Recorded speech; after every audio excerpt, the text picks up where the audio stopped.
দুর্নীতি কাকে আমরা বলি এবং কোনটা আমরা দমন করবো, তো সংজ্ঞার উপর নির্ভর করে। যেটা দুর্নীতি বলে আপনি মনে করেন সেটা আপনি দমন করবেন না। এক উদাহরণ দিই, ভোট সম্পর্কে দেয়।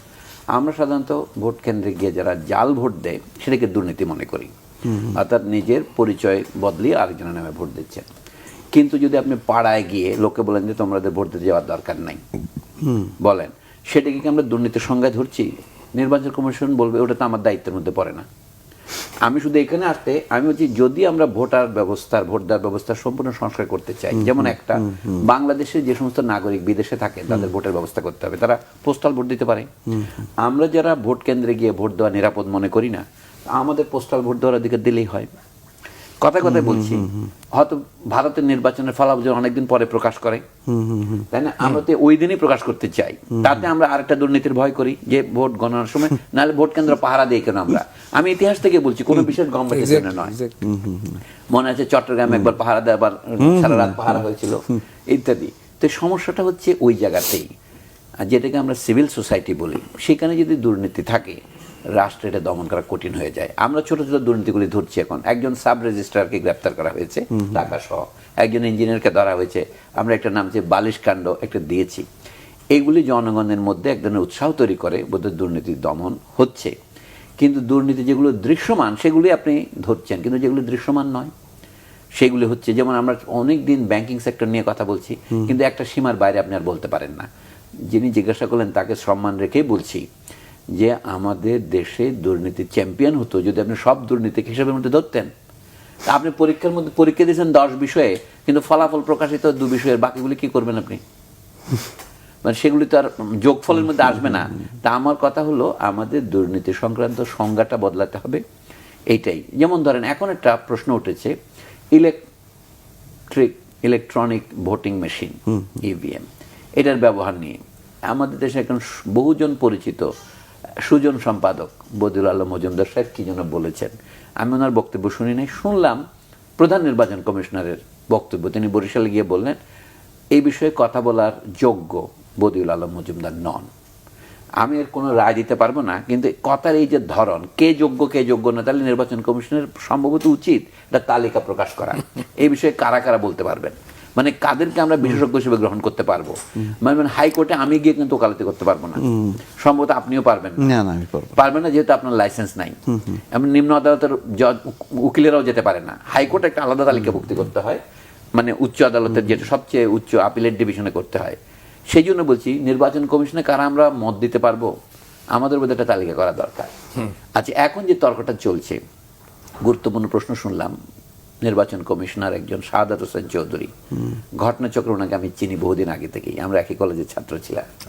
তো উনি বললেন যে সেনাবাহিনীর লোক এবার নিয়োগ করা হবে ইলেকট্রনিক ভোটিং মেশিন পরিচালনা কিংবা পাহারা দেওয়ার জন্য। আমি যেটা বুঝিনি, এটা যদি সত্যি সত্যি হয় তাহলে বলেন যে কিছুটা দুর্নীতি কমবে। কিন্তু ইলেকট্রনিক ভোটিং মেশিনে যাদের আপত্তি, তারা এই দাবি করেই নাই। নির্বাচন কমিশন নিজেই বলছে কয়েক হাজার সামরিক বাহিনীর অফিসার বা কর্মকর্তা, সৈনিক হাজির থাকবে এটা পরিচালনার জন্য, যেন ওটাতে দুর্নীতি না হওয়ার গ্যারান্টি দিচ্ছেন। এইসব বিষয় সারা পৃথিবীতে আছে। একটা হচ্ছে কি, এর মেশিনের মধ্যে ভুল হতে পারে, আরেকটা হচ্ছে এটা ম্যানিপুলেট হতে পারে, এগুলি আশঙ্কা মানুষ আসে। তো দুর্নীতির আমি নানা স্তরের কথা বলছি, কতগুলি হচ্ছে প্রযুক্তিগত ভাবে, আর কত হচ্ছে রাজনৈতিকভাবে, আর কতগুলো অর্থনৈতিকভাবে। যেটা বড় দুর্নীতি, কে কত টাকা খরচ করতে পারে। সবাই তো বলছে এত লক্ষ টাকার বেশি খরচ করতে পারবে না মেয়র নির্বাচন। এইটা যদি এই একটাই বাস্তবায়ন করতো তাহলে সব দুর্নীতি চলে যেত। আপনি যেমন বলেন শো ডাউন করা যাবে না 5-এর ভিত্তিতে, আমরা দেখতে পাচ্ছি, কিন্তু খরচের লিমিটটা কত হবে এইটা কি মনিটর করা সম্ভব না নির্বাচন কমিশনের পক্ষে? যে নির্বাচন কমিশনই পোস্টার ছাপবে, কেউ আলাদা পোস্টার করতে পারবে না। ধরেন, তাহলে আপনার জ্ঞান আছে, উদাহরণ আছে, কিন্তু এটা বাস্তবায়িত হবে না। সেই জন্য বলছি, আমি দুর্নীতি ইত্যাদি বিষয়ে কথা বলতে চাই না। হ্যাঁ, আমার কাছে এটা অরুচিকর মনে হয়।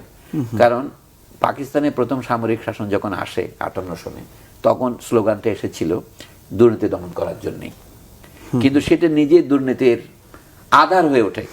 তো এই জন্য দুর্নীতির কথা যারা বলেন, আমি তাদের প্রতি শ্রদ্ধা রেখে বলি, তারা দুর্নীতি বলতে কি বোঝান এটা আগে পরিষ্কার করে বলতে হবে।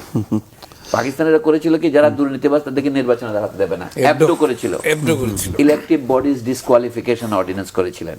কিন্তু আমরা পরবর্তী ফল দেখেছি, ওনারা তাদেরকে দলে টেনে নিয়েছেন।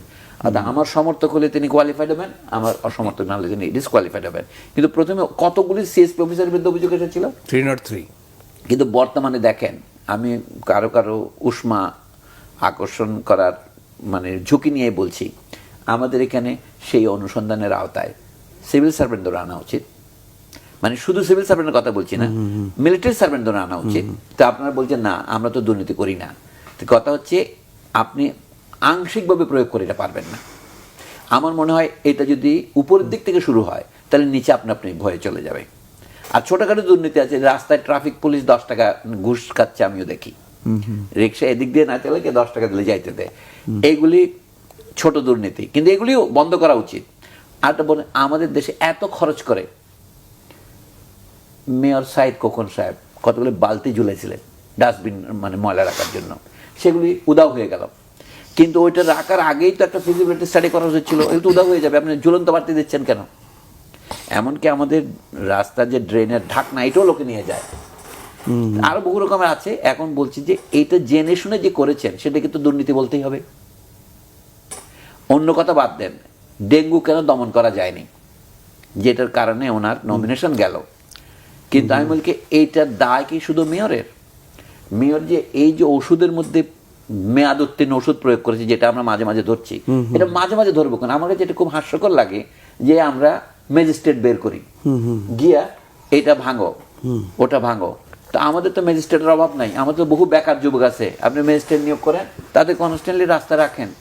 আর ট্রাফিক লাইট, ঢাকায় ট্রাফিক লাইট কম টাকা খরচ করে বসাচ্ছি আমরা, কিন্তু সে তো চলে না, সেখানে আবার মানুষ দিয়ে দিতে হয়। যে ট্রাফিক যদি কেউ না মানে, আপনি তাকে তো সিসিটিভি ক্যামেরার যুগ এসেছে, তখন একমাত্র ডাকসু ভবন ছাড়া বাংলাদেশের সর্বত্র সিসিটিভি ক্যামেরা পাওয়া যায়। ছিল, ওটা লুট হয়ে গেছে। কে লুট করেছে সেটাকে আমি বলবো আপনি করেছেন, আপনি বলবো আমি করবো, এটা নয়।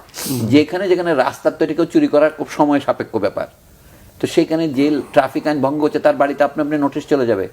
আমরা তো ডিজিটাল বাংলাদেশে এসেছি, কাজে আমার মনে হয় বাঙালকে বিলাত দেখাবার দিন আর নেই।